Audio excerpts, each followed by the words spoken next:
Big name in the draft was Isaac TeSlaa.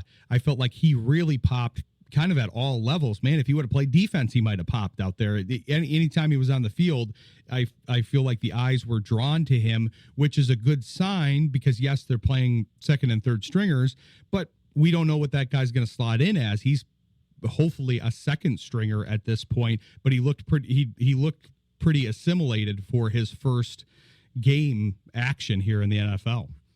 Yeah, he was another one of those, along with Yasin, those few bright spots. But I mean, I don't know personally if I would have wanted to see anybody shine as bright as I saw Isaac TeSlaa shine. Basically, because you had the draft, you had the trade a bunch of picks to move up to grab a guy from Hillsdale College, played a year in the SEC, but it was all the phases, Ryan. It was him playing wide receiver, and him.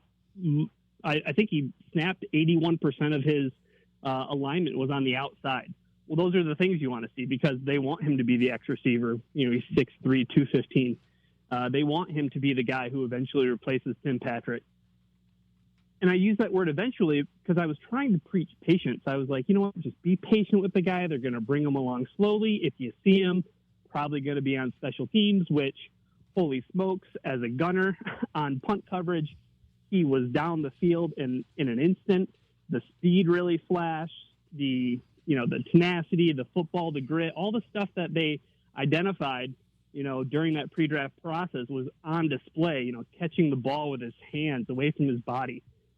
It's hard to preach patience. And it's funny because it feels like the opposite of the overreaction to, oh man, SOL, same old Lions. They got beat up in the preseason game versus, oh man, maybe this Isaac TeSlaa really has something.